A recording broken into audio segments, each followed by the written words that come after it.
What's up preppers, here's a random video. Can openers. Now if you're anything like my house, there's an abundance of these. Some at a weird angle, some straight, all different types of grips and handles, and it's something you should prep.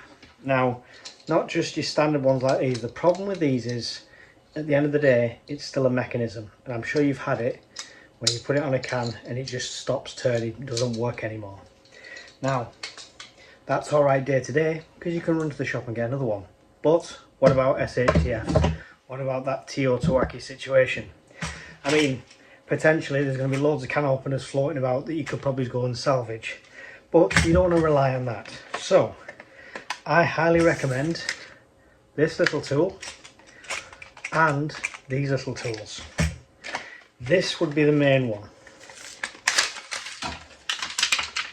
That is your can opener. Okay, and I'll show you how to use it. Now generally when I've used these, there might be a better way, but it's purely a case of piercing it like that down so you end up with a hole, and then you're just using this here now to go under, lift, and it's the lift that's the cut. Yeah,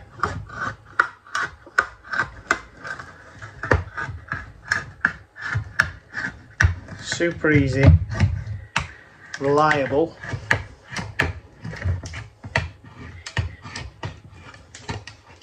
and no mechanism is going to fail. And if it gets dull, you can even sharpen it with a small sharpening stone. Just be careful of the edges, obviously leaves a sharp edge, but works a treat.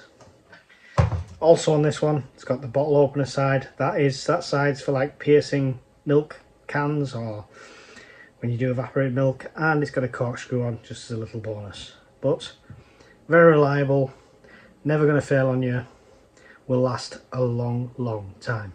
Now these little bad boys are, you can get them singly, I believe.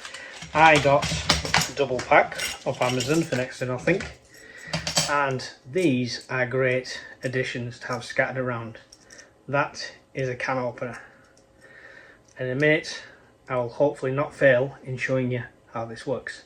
That's the sharp edge there, and it's this little hook here that is the key. Okay, so I'm going to try and hold this up and do it, so it's not going to be very stable, but just so you can see better. It goes on like this, and you're hooking the key underneath there and then twisting down. The initial pierce is quite hard, but after that you are literally walking around with it.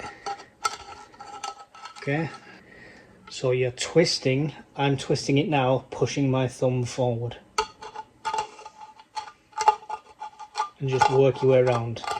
A bit tedious because it's a smaller blade, but you can see there it does work. And again, very reliable, very solid, great additions to throw in with any other, especially if you're doing it in a bug out bag or camping. They're tiny, they take up no room. For that fact you might lose them, so get a few, but I'll tend to put each one of these in every tub I've got my tins in.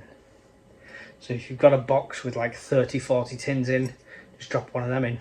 You'll obviously always have your normal can opener, but worst case scenario there's going to be one about.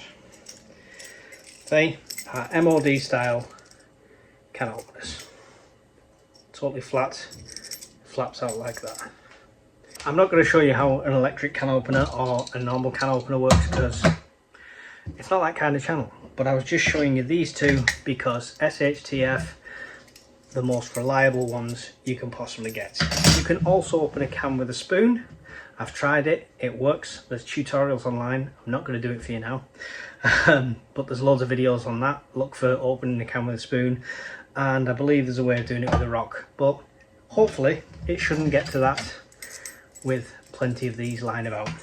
I'll put the links in the description because I did buy them from Amazon myself, and you can find them on there.